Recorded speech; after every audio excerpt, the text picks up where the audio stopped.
So it's the middle of the pandemic, and I come across this very grim but very interesting quote. And it basically said, the greatest tragedy in life is not death. The greatest tragedy in life is a life without purpose. And I think about that purpose, and I thought about what I wanted to show up in the world and why I was here and put on this world. And it hit me that my why is I want to help people harness the power of storytelling. Earlier this year, I was reading this book, very dystopian sci-fi futuristic novel. I'm not going to spoil it. It's amazing. Go read it. And it's set in the year 2024. It was written a while back. It's pretty accurate. And it had this quote, and I was like, this is why purpose is so important. It unifies us, it focuses our dreams, guides our plans, strengthens our efforts. Purpose defines us, shapes us, and offers us greatness. And we're all PMs. I mean, this is the thing that we're trying to do in our product teams. About a year ago, Lenny reached out to me to come talk. I had the biggest imposter syndrome. I'm like, what the hell am I going to talk about for 45 minutes? It ended up being an hour and 30 minutes or more. And really, we were talking about this purpose and vision. And since then, he sort of forwards me emails that people send and the comments that are coming through. And there's this kind of idea that it's this like very difficult thing. And a lot of people sort of saying, you know, how do you bring this to life? And so we thought, let's follow that podcast with a playbook. I joined YouTube right in the middle of the pandemic. I'd just come from Netflix. And actually, my former boss was just on stage, Eunice. And when I join any company, I sort of say to myself, as any leader, as any person of influence, you don't have the answers. In fact, thinking you do is the biggest mistake. So what I do is I go through this journey of conversations, and that leads to comprehension. And then out of that comprehension will come my conviction. And so one of the simple hacks that I used when we sort of got together and said, we need to figure out what the story is for our product, which is YouTube Studio, the way a lot of people tell stories all around the world. There was a simple hack we use on the day one, which is 10 things I should know. So invite lots of folks, your marketing people, your Gap, product council, product managers, UXR, and one after the other, just tell me 10 things I should know. And it forced people to sort of stack rank what was important to them. And so out of that sort of 10 things I should know, we locked ourselves in a room and came up with this vision, and we called the purpose of that vision Expression Meets Connection, which is how do you allow people all around the world to tell their stories? YouTube's mission is give everyone a voice. I love waking up every day to that mission because giving everyone a voice is such a powerful thing. And when you spend more than a third of your life at work, it's nice for that thing to be aligned with your purpose. And so we said, let's give everyone a voice through expression, but no one comes to shout into the void. It's all about connection. And so that vision manifested as, you know, this product statement that we had. And that product statement sort of grounded in this notion of the product is a creative partner. We brought that to life in themes, evergreen themes. We said if we deliver these 5 things and keep those in mind for our product as a creative partner, then actually, you know, you will have an amazing product. And then we brought the vision to life with Sophia. So Sophia is Gen Z. She is wearing a vegan leather jacket, of course.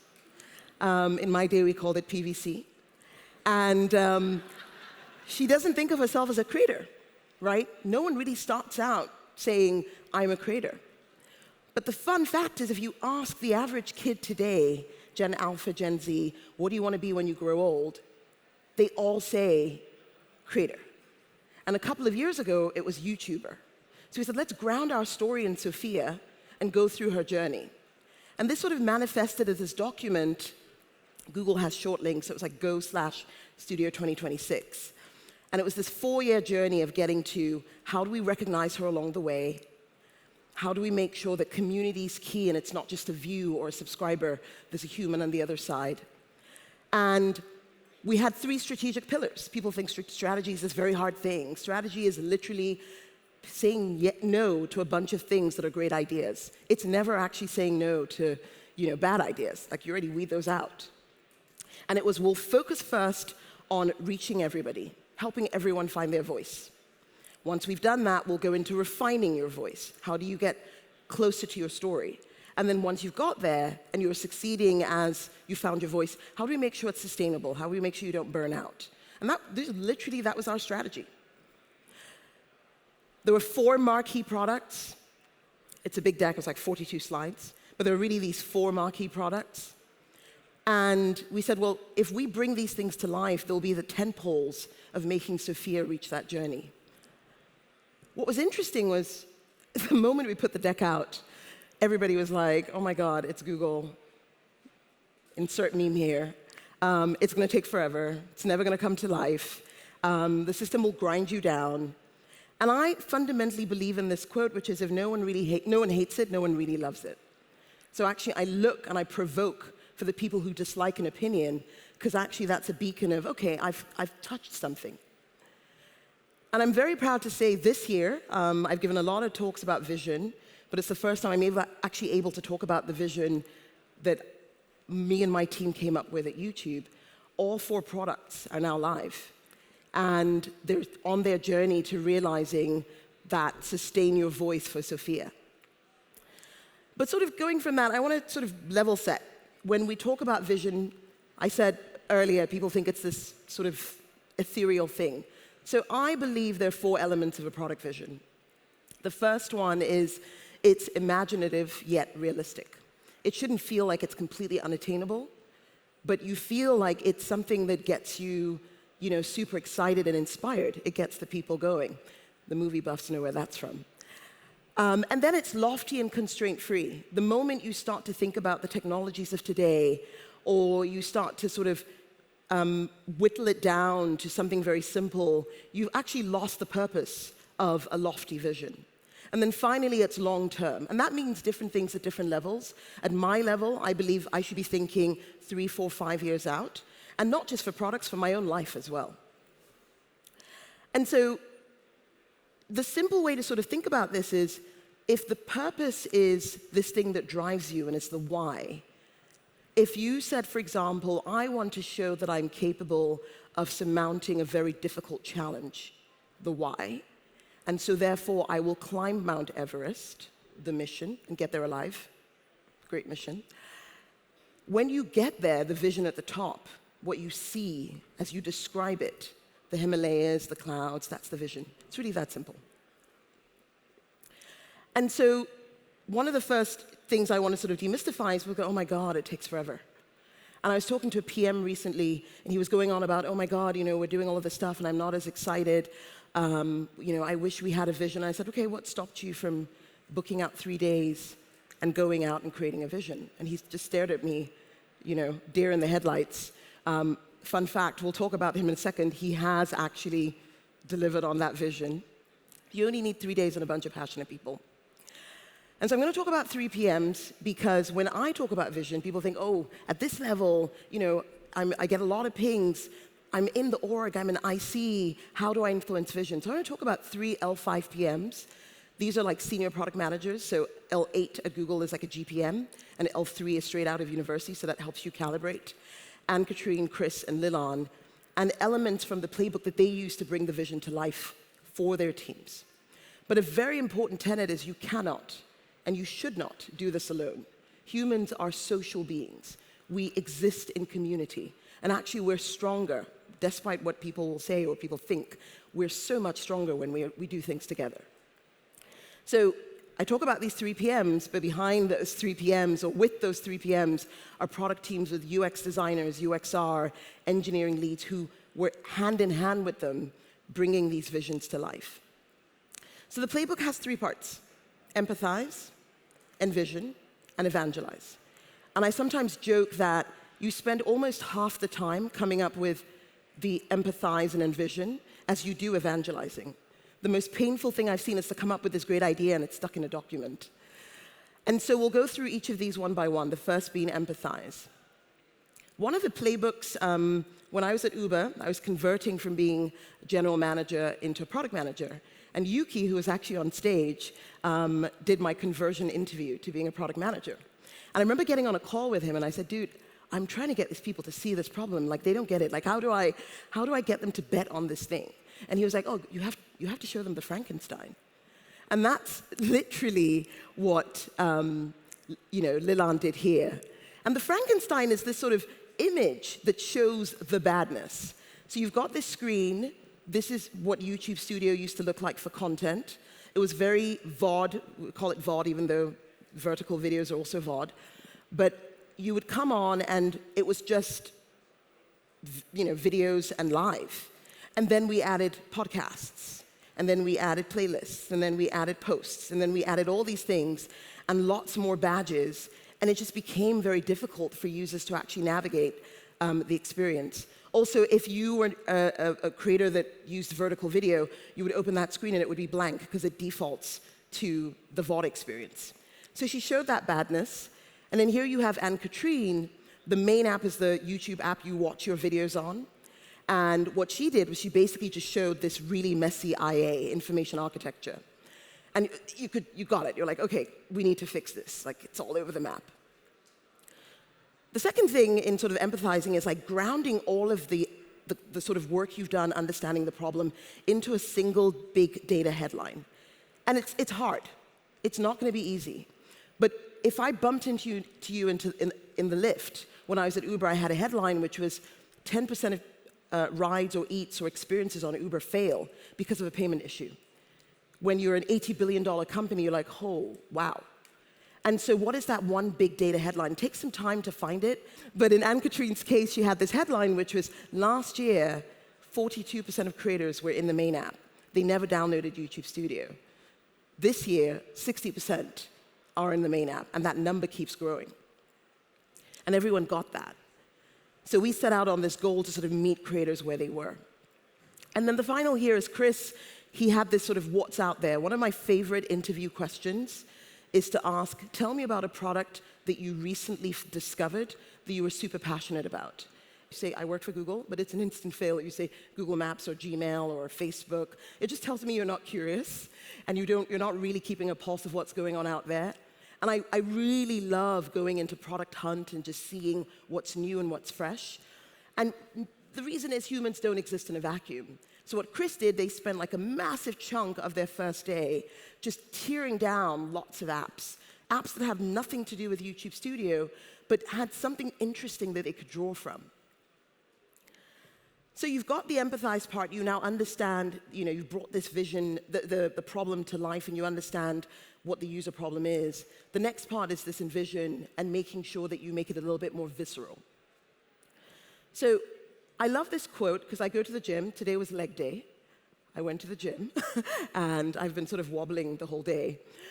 And I think about when you go to the gym and you sort of like, my trainer will say the last 3 reps need to burn. Like, it needs to feel like you can't do it anymore. And by the way, if your last 3 reps are not burning, then you're doing it wrong. You need to up the weights. And that's how I think about it. It needs to be uncomfortable. Like, I love ideas that sort of, I'm dreaming about them, problems where I'm like, it sort of consumes me. But it also sort of scares me. Like, I'm excited about it, but I'm a little bit scared of, like, making it come to life. And that's really, like, don't be afraid of that. That really has to happen. The second nugget here is the elevator pitch. And you saw this earlier. It really is 6 elements. And you can put this in a Google Sheet, Coda, whatever. I print it out, and I give everyone on the team a piece of paper. It's best when they're not on their screens. And everybody fills it in. And I've done this so many times, and I cannot tell you how many times a team is about to start a project, and they have a different answer to the user need. They have a different answer to the differentiator. I kid you not, I've had a different answer to the name of the product. So this is how it sort of comes to life. This is what Anne-Catherine had for what we call Studio Mini, which is a version of Studio in the main app. And you can see here how it's grounded in the user, the need, the key benefit, and it's present. So you write this as though it exists already. Here's another example for a platform vision. And the platform PMs need love too. And so the MDE, what we call the MDE, is the metadata editor. It's where you put your title, your thumbnail, your description. But again, they wrote this statement of like, how do we unlock the full potential of the content? And then the final one is this bringing the job to be done to life. So I really hate user stories. Like, as a user, it tells me nothing about the context, the emotions, the feeling, the goals of the user. I love jobs to be done because it tells me exactly what they're trying to do, where they are, what the goal is, and you understand the context. What they basically did was going through, grounding it actually in the overall team strategy of Anya, this surfer who goes through her journey of finding her voice and how the product is able to meet her where she is, give her highlights, show the content, mostly vertical videos at the beginning. And then when she goes into refining her voice, as she starts to reach a larger number of subscribers, she's looking at multiple formats, she's trying longer videos, she's going through live. And then, that manifests in this sort of experience where we're now helping them with a creative block, with insights. And what I particularly love about this and what Lilan did here is the two products you see on the screen actually had nothing to do with her. She was redesigning this content page and actually incorporated another team's idea and went to that team and said, this is how I think this should come to life. And that really is true influence. And then finally, Anya goes to sustain her voice. And at this point, we're helping her dub her content. And again, that's another team. And it's just this beautiful conversation starter with these different partner teams. And then finally is the concept car.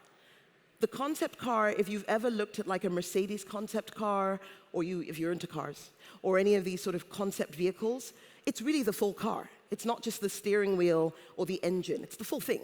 Right? Even though you might just be changing one element.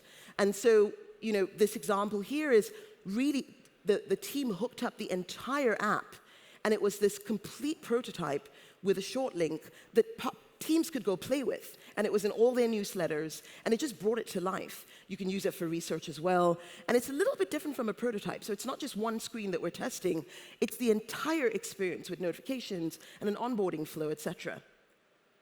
So now you've got you've empathized, you've got the vision, and like I said, the most important part is actually evangelizing that vision. I was talking to a PM recently. We were doing a retro. I love retros. We're saying, what's the learning from this experience? And he said something. He was like, I realized the real solution is always upstream. And you heard this today in the talk with Yuki. My UX partner put this together on top of the double diamond. And it's really this notion of like solving the right problem and solving the problem right. At Uber, we had these 5 stages that I've carried with me. Because I'll sometimes go into review, and you heard this in the presentation earlier, you'll find a team comes in, they're showing a concept, and I'm thinking, oh God, who's going to tell them this problem is not worth solving? And so it's so important that you carry your stakeholders along. And just a really simple thing, at the beginning of every slide when you come to present what we call product guidance or any of the review meetings, you put the color of where you are. So are you at the stage where you're defining the problem? Are you at the stage where you're coming up with concepts? Are you at the stage where you're solutionizing, et cetera, et cetera? And then I can calibrate my feedback.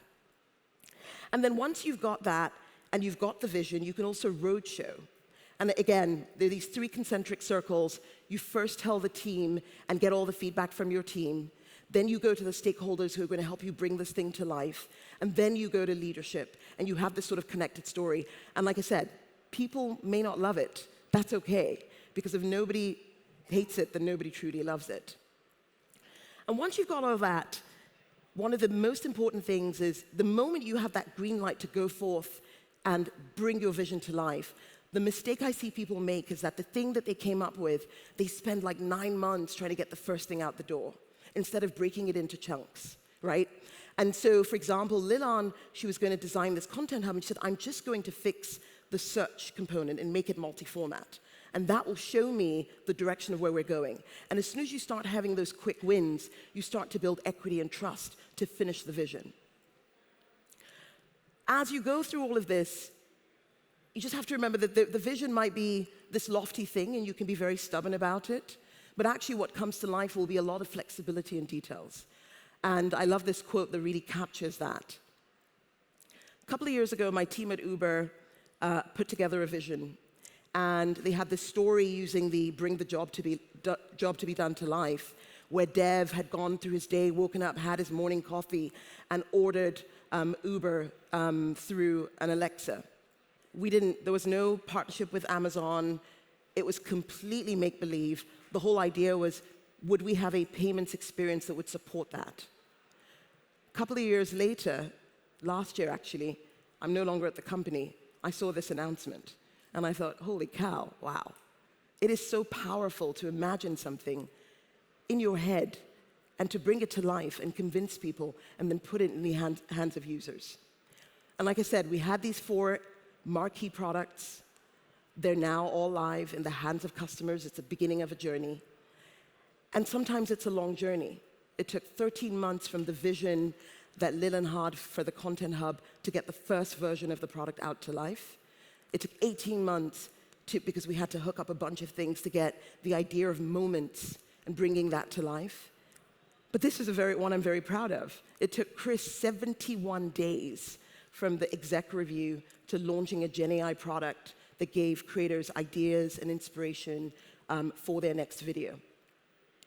And I'll leave you with this. I have just talked about product vision. It takes a big chunk of your life.